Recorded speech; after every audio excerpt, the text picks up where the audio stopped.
Hello everyone, welcome to civil services study. आप सभी का हार्दिक हार्दिक स्वागत है। हम लोग सीसेट पेपर 2 डिस्कस कर रहे थे, ठीक है भाई।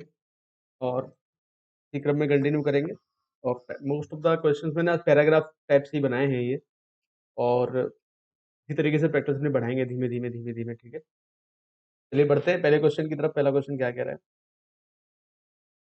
कह रहा है कि आदतों को पालन करने में कोई हानि नहीं है।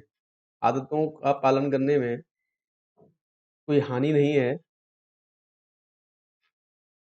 जब तक कि वो आदतें हानिकारक ना हो। आदतों का पालन करने में कोई हानि नहीं है जब तक कि वो आदतें हानिकारक ना हो। वास्तव में हम में से अधिकांश लोग आदतों के पुलिंदे से शायद कुछ अधिक ही व्यवस्थित होते हैं।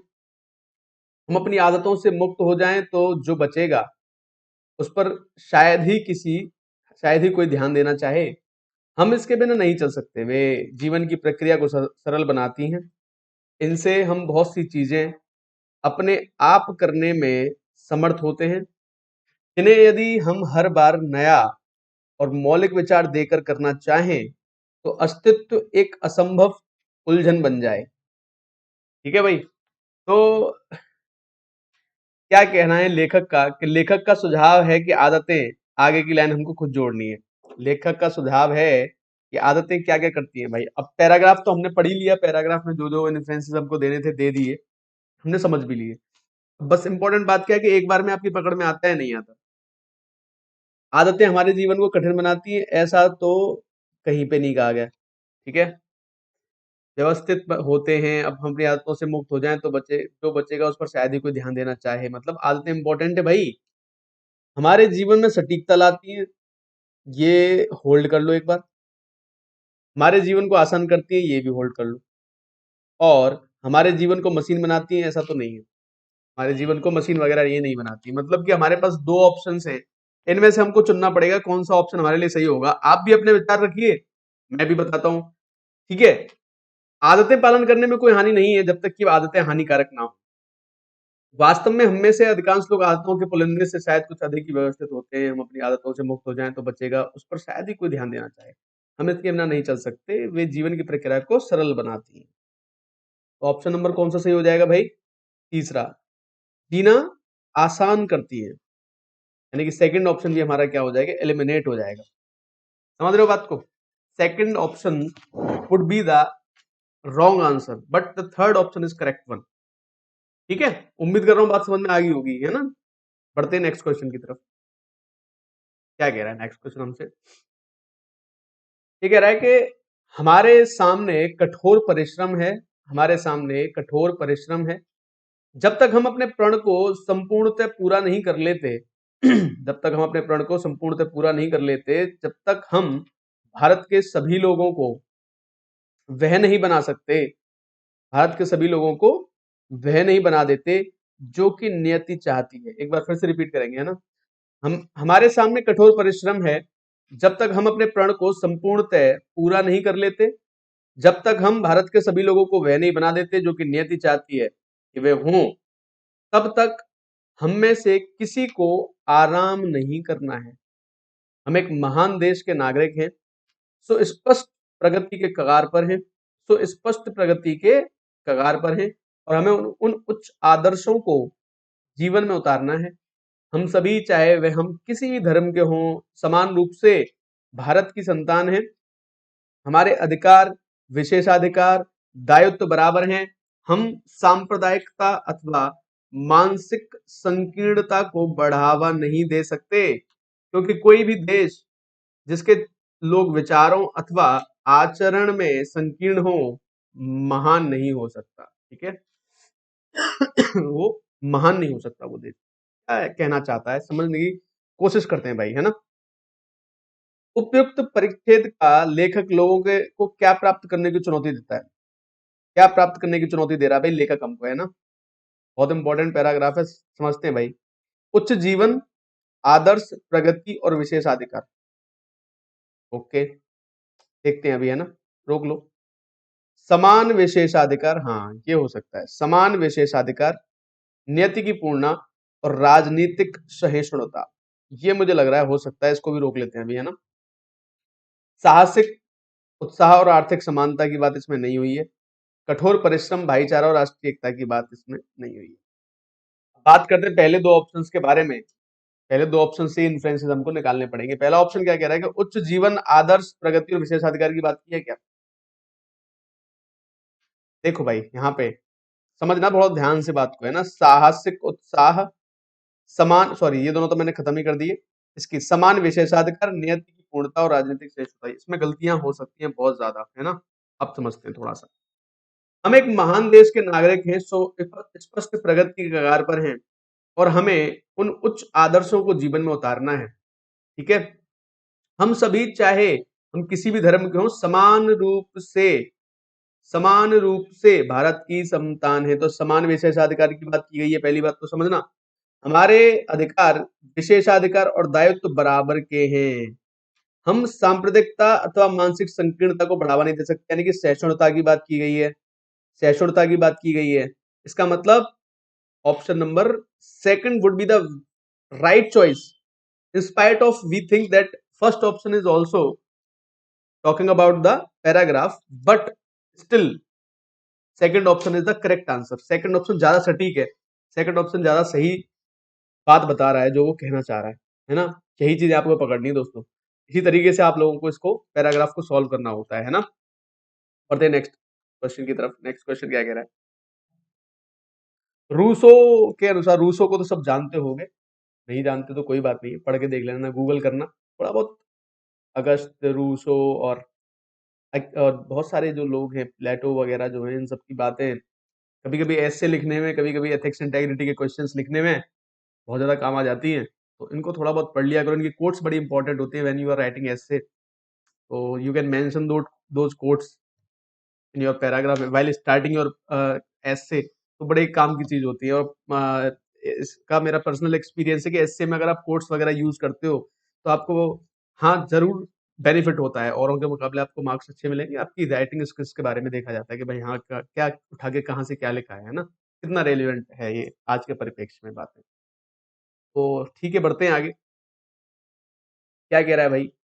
रूसो के अनुसार व्यक्ति अपनी सत्ता को रूसो के अनुसार व्यक्ति अपनी सत्ता को और अपनी पूरी शक्ति को सम्मिलित रूप से समष्टि संकल्प, जनरल विल, ठीक है, कि सर्वोच्च निर्देश के अधीन रखता है, और हम अपनी समष्टिगत क्षमता प्रत्येक सदस्य को संपूर्ण के अविच्छिन्न अंश के रूप में लेते हैं। दोबारा पढ़ लेते हैं एक बार और ना।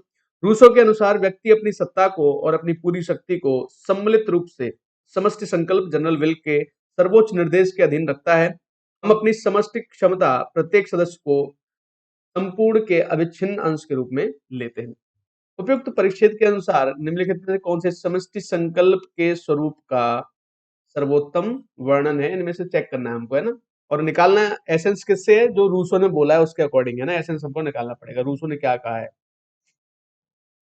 व्यक्तियों की व्यक्तिगत इच्छाओं का कुल योग, व्यक्ति की व्यक्तिगत इच्छाओं का कुल योग, व्यक्तियों के निर्वाचित प्रतिनिधियों द्वारा जो स्पष्ट कहा गया है, सामूहिक कल्याण जो व्यक्तियों की व्यक्तिगत इच्छाओं से भिन्न है। देखो यही है, मिल गया नहीं मिला, यही है थर्ड ऑप्शन। ठीक है। समुदाय के वस्तुपरक हित हेतु, मेटेरियल जो बेनिफिट्स उनकी बात नहीं की गई है, तो ये बाकी के ऑप्शंस तो हो जाएंगे गलत भाई। फिर भी देख लो एक बार दोबारा पढ़ के, जो तुमको और अगर अविच्छिन्न रूप से फिर और क्लैरिटी आ जाएगी तुमको। रूल्स हो गया ना, व्यक्ति अपनी सत्ता को और अपनी पूरी शक्ति को सम्मिलित रूप से समष्टि संकल्प के सर्वोच्च निर्देश के अधीन रखता है। हम अपनी समष्टि का क्षमता प्रत्येक सदस्य को संपूर्ण के अविच्छिन्न अंश के रूप में लेते हैं। तो ना तो यहाँ पे व्यक्तिगत इच्छाओं कुल योग की बात हुई है भाई, व्यक्तियों के निर्वाचित प्रतिनिधियों द्वारा स्पष्ट कहा गया ऐसा भी कुछ नहीं है, ना यहाँ पे मेटेरियल बेनिफिट्स के बारे में बात हुई है। यहाँ सिर्फ और सिर्फ एक ही इन्फ्लुएंस निकल सकता है, और वो क्या है? सामाजिक कल्याण, सामूहिक कल्याण जो व्यक्तियों की व्यक्तिगत इच्छाओं से भिन्न है। बहुत सारी चीजें अपना पर्सनल हित वाली बात जो आ जाए जहां पर, तो उस चीज को समझने की थोड़ी सी कोशिश करना। सामूहिक कल्याण जो व्यक्तियों की व्यक्तिगत इच्छाओं से भिन्न है। हर किसी के लिए कोई डिसीजन प्रॉपर नहीं हो सकता, लेकिन बहुत बड़े तबके के लिए वो डिसीजन बहुत इंपॉर्टेंट होता है। जैसे कि कोई बड़ा डिसीजन लिया जाता है, तो हर किसी की इच्छा नहीं होती कि ये डिसीजन लिया जाए, लेकिन आगे कुछ टाइम पे चलने के बाद पता चलता है कि भाई ये डिसीजन जो लिया गया है ये अच्छा रहा। ठीक है ना? तो उस तरह से कुछ दर्शन वाली बातें ये लोग करना चाह रहे हैं। आपकी समझ में आ रही है तो ठीक है, otherwise you can make your inference from the paragraph very clearly. बाकी सब चीजों को तो आप नेग्लेक्ट कर ही सकते हो एटलीस्ट। ठीक है, बढ़ते हैं आगे। क्या कह रहा है? लोकतांत्रिक लोकतांत्रिक राज्य में जहां लोगों में उच्च कोटि की राजनीतिक परिपक्वता होती है, सर्वसत्ताधारी विधि निर्माता निकाय के संकल्प और जनता के संगठित संकल्प में बिरले ही संघर्ष होता है। अच्छी बात कही गई है। ये कह रहा है कि लोकतांत्रिक राज्य में जहां लोगों में उच्च कोटि की राजनीतिक परिपक्वता होती है, यानी कि जो पॉलिटिक्स में मैच्योरिटी जो का लेवल जो होता है ना, तो ये क्या कह रहे हैं कि जो सर्वसत्ताधारी विधि निर्माता निकाय के संकल्प में और जनता के संगठित संकल्प में बिरले ही संघर्ष होता है, यानी कि दोनों अपनी अपनी बात जो है, अगर किसी स्टेप पे आगे भी कर रहे हैं तब भी उनके बीच में संघर्ष नहीं होगा। समझ रहे हो? क्योंकि ये लोकतंत्र की बात है, ये डेमोक्रेसी की बात है। यहाँ पे क्राउड के बीच में और जो सर्वसत्ताधारी जो लोग हैं, उनके बीच में संघर्ष बिरले ही होता है, मतलब बहुत रेयरली होता है।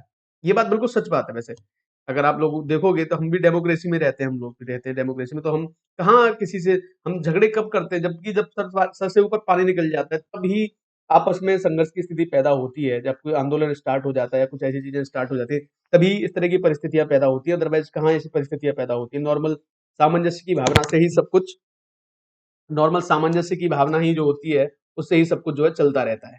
ठीक है, आ रही है बात को समझ में? तो फिर से इन्फ्लुएंस निकालते हैं। ये ऑप्शन नंबर 4 होगा। ठीक है। क्या कह रहा है? उपयुक्त परिक्षेत्र का निहितार्थ निकालना ही है। लोकतंत्र में संप्रदा संप्रभुता के वास्तविक पालन में बल प्रमुख तथ्य होता है। देखो गलत बात हो गई कि नहीं हो गई? बल प्रमुख नहीं होता है। ये बात क्लियर है पैराग्राफ से भी, और जो मैंने आपको बात समझाई होगी उससे भी आपकी क्लैरिटी बनी होगी कि ऐसा नहीं है, इसके बारे में बात नहीं हुई। ठीक है।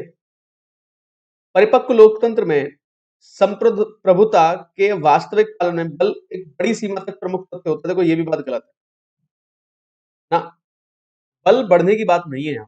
ठीक है। तीसरा देख लो, परिपक्व लोकतंत्र में संप्रभुता के वास्तविक पालन में बल का प्रयोग अप्रासंगिक, लेकिन नहीं नहीं अप्रासंगिक भी नहीं है, बात ही अलग कर दी इन्होंने। अप्रासंगिक नहीं, प्रासंगिक है, बल का प्रयोग भी है, लेकिन एक स्तर तक, है ना, तभी कुछ वो नहीं है।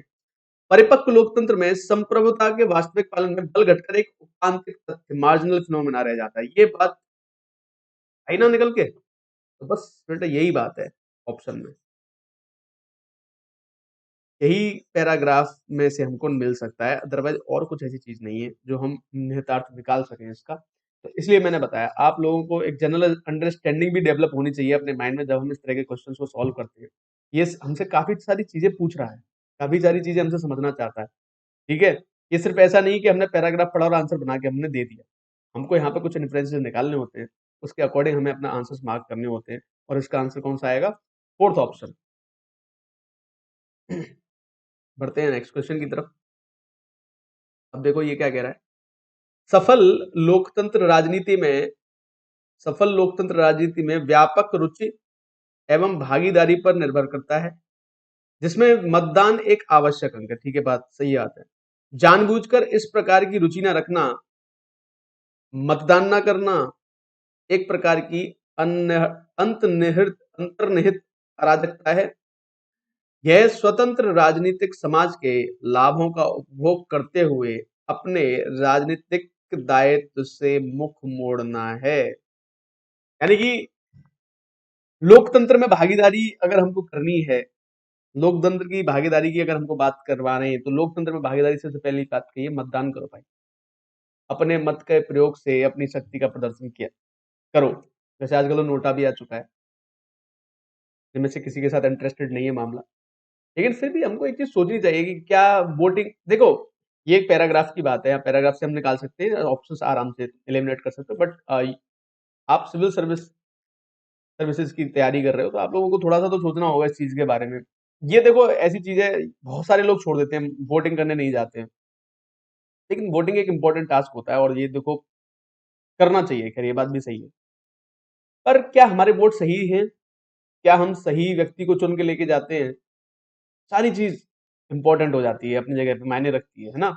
उसी चीज के बारे में डिस्कशन करना चाहता है ये वैसे तो, ठीक है? फिर भी समझ लेते हैं, यह परिच्छेद किससे संबंधित है? मतदान के दायित्व से ही संबंधित है और किसी चीज से संबंधित नहीं है।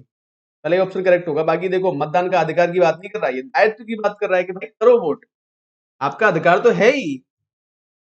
मतदान की स्वतंत्रता से भी बात नहीं है, राजनीति में भागीदारी की बात नहीं है। राजनीति में भागीदारी की बात नहीं है। भागीदारी किस तरह की भागीदारी? कि आपका मतदान आपका एक दायित्व, आप उसको निभाइए, उससे मुंह मत मोड़िए। उससे मुंह मोड़ना एक इसका सही जो नजरिया नहीं रहेगा। आपको आगे बढ़ के करना तो पड़ेगा, वोटिंग तो आपको करनी ही पड़ेगी। उम्मीद कर रहा हूँ बात समझ में आ गई होगी, है ना? चलो बढ़ते हैं आगे नेक्स्ट क्वेश्चन की तरफ। क्या कह रहा है भाई? देखो, किसी स्वतंत्र देश में किसी स्वतंत्र देश में नेता की स्थिति तक पहुंचने वाला व्यक्ति, नेता बनने वाला व्यक्ति कहना चाह रहे हैं इनडायरेक्टली, सामान्यतः उत्कृष्ट चरित्र और योग्यता वाला व्यक्ति होता है। इसके साथ ही इसका पूर्वानुमान कर लेना भी सामान्यतः संभव होता है कि वह इस स्थिति तक पहुंचेगा, क्योंकि जीवन के प्रारंभिक वर्षों में ही उसके चारित्रिक गुणों को देखा जा सकता है।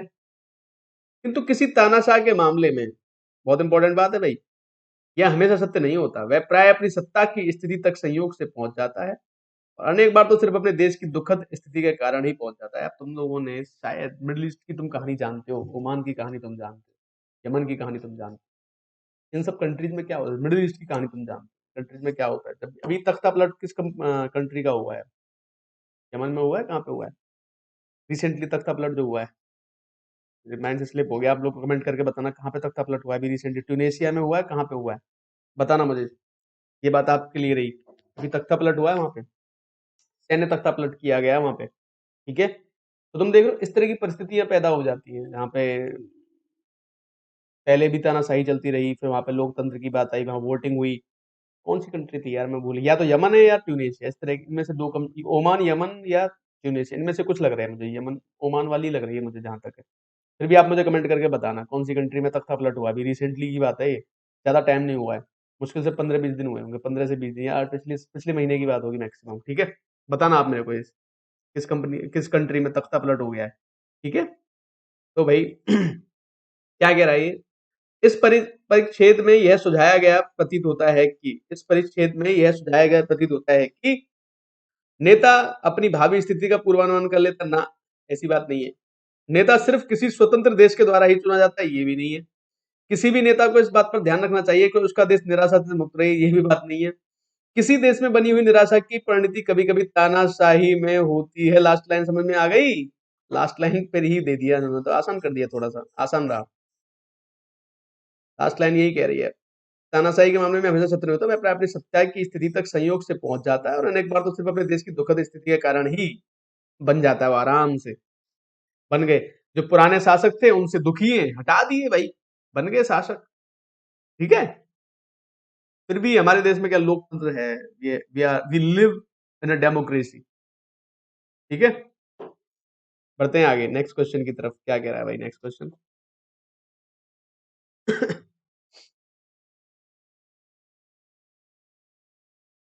अच्छा, इसमें तो थोड़ा दिमाग लगाना पड़ेगा भाई, है ना? काफी चीजें पूछ रहा है हमसे।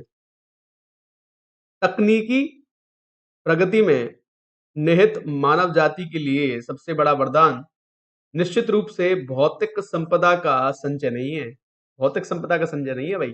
किसी व्यक्ति के द्वारा जीवन में इनकी जितनी मात्रा का वास्तविक रूप में उपभोग किया जा सकता है वह बहुत अधिक नहीं है, किंतु फुर्सत के समय के उपभोग की संभावनाएं उसी संकीर्ण सीमा तक सीमित नहीं है, उसी संकीर्ण सीमा तक सीमित नहीं है जिन्होंने फुर्सत के समय के उपहार के सदुपयोग का भी कभी अनुभव नहीं किया है। वे लोग इसका दुरुपयोग कर सकते हैं, फिर भी समाजों की एक अल्प संख्या द्वारा फुर्सत के समय को रचनात्मक उपयोग किया जाना ही आदिम स्तर के बाद सभी मानव प्रगति का मुख्य प्रेरणा स्रोत रहा है। इसमें पैराग्राफ देखो, एक छोटी सी बात कह रहा है कि तुम फुर्सत में हो तो भी कुछ ना कुछ क्रिएटिव करते रहो। सिंपल सी बात यही है ना। लिखने वाले ने लिखा इतना क्रिटिकल है कि समझना थोड़ा सा चीजों को बड़ा मुश्किल हो जाता है जब इस तरह की राइटिंग स्किल्स को डेवलप करके लिखता है ना। सोच रहे हो तुम किस तरह से लिखते हैं लोग, अपना अपना एक तरीके से अनुभव भी होता है, कुछ आदमी अपने अनुभव के अकॉर्डिंग लिखते हैं सारी चीजें। तो ठीक है, देखते हैं पहला क्या पूर्व धारणाएं बनाई गई है कुछ, है ना। पहली पूर्व धारणा क्या है ये देख लेते हैं। फुर्सत के समय लोग सदैव उपहार के रूप में दिखते तथा इसका उपयोग और अधिक भौतिक संपदा अर्जित करने के लिए करते हैं। देखो नहीं, गलत बात है, ऐसा नहीं है। कुछ लोगों द्वारा फुर्सत के समय का नूतन और मौलिक चीजों के उत्पादन के लिए उपयोग किया जाना ही मानव प्रगति का प्रमुख स्रोत रहा है। ये बिल्कुल सही बात कही है, यही बात बताई है इसने कि जब फुर्सत का टाइम मिलता है हमको तो हम ऐसी चीजों पर अपना लगाते हैं कि जहां या तो हम कुछ सोचते ही नहीं किसी चीज के बारे में, या फिर हम क्रिएटिव हो जाते हैं और आगे भविष्य में जो चीजें काम आए लोगों के, उन चीजों के बारे में हम सोचते हैं, उन चीजों को डेवलप कर लेते हैं जिससे कि मानव जाति का भला हो जाए। कुछ इस तरह की बातें इन्होंने करी है। तो केवल दो इसका ऑप्शन आएगा, फर्स्ट ऑप्शन तो मुझे नहीं लग रहा है। फिर भी एक बार दोबारा पढ़ लेते हैं। फुर्सत के समय सदैव लोग उपहार के रूप में देखते हैं। देखो ऐसा नहीं था कहीं भी। नियत मानव जाति के निश्चित रूप से भौतिक संपदा का संचय है। किसी व्यक्ति द्वारा जीवन में जितनी मात्रा का वास्तविक रूप में उपयोग किया जा सकता है वह बहुत अधिक नहीं है, किंतु फुर्सत के समय के उपभोग की संभावना उसी संकीर्ण सीमा तक सीमित नहीं है जिन्हें फुर्सत कर रहे हैं। ठीक है ना। तो जिन्होंने इसका सदुपयोग नहीं किया वो दुरुपयोग कर रहे हैं फुर्सत के समय का। फुर्सत के टाइम में भैया कुछ ना कुछ करते रहो, क्रिएटिविटी दिखाओ। कोरोना ने बड़ी फुर्सत दी है। घरों में लोगों ने तमाम तरह के पकवानों से, तमाम तरह की मिठाइयों से अपने आप को इनोवेटिव रखा है। जो जो मिठाई हम बाहर खाने की कोशिश करते हैं वो घरों में खाने का मौका भी मिला होगा और कठिनाइयों का सामना भी हमने किया। ये तो मेरा एक लाइट पक्ष है कोविड के बारे में, जस्ट फॉर जो मतलब एक लाइट मूवमेंट लेने के लिए। बाकी मैं कोई इसके लिए कोई खुश नहीं हूँ कि भैया ऐसा कभी ना हो, है ना। पढ़ते हैं आगे नेक्स्ट क्वेश्चन की तरफ। क्या कह रहा है नेक्स्ट क्वेश्चन हमसे, ये क्या कह रहा है। इस अभिकथन में किंचित से कहीं अधिक सच्चाई है कि सामयिक घटनाओं की बुद्धिमत्तापूर्ण व्याख्या के लिए प्राचीन इतिहास का कार्य साधक ज्ञान होना आवश्यक है। किंतु जिस बुद्धिमान ने समझदारी के ये शब्द कहे थे उसने विशेष रूप से इतिहास की प्रसिद्ध लड़ाइयों के अध्ययन से होने वाले फायदों पर अवश्य ही कुछ न कुछ कहा होगा। अच्छा पैराग्राफ है। क्योंकि इनमें हमने से उनके लिए सबक शामिल है जो नेतृत्व करते हैं या नेता बनने की अभिलाषा रखते हैं। इस तरह के अध्ययन से कुछ ऐसे गुण और विशेषताएं उद्घटित होंगी जिनमें विजेताओं के लिए जीत परिचालित हुई और वो कतिपय कमियां भी जिनके कारण हारने वाले की हार हुई। सही बात है।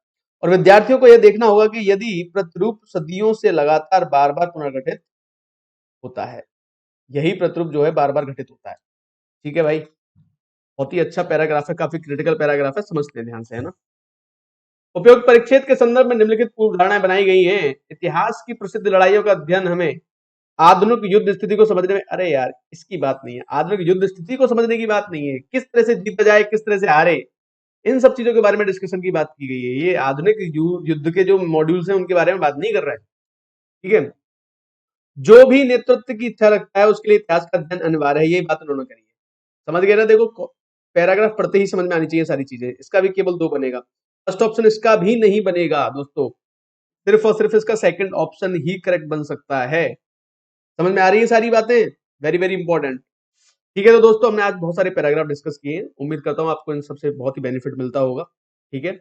और जैसा भी आप हमें कमेंट करके बताइए, you want something else then comment it regarding CSAT, है ना, और कुछ के बारे में मैं बात नहीं कर रहा हूँ। थैंक यू एंड धन्यवाद।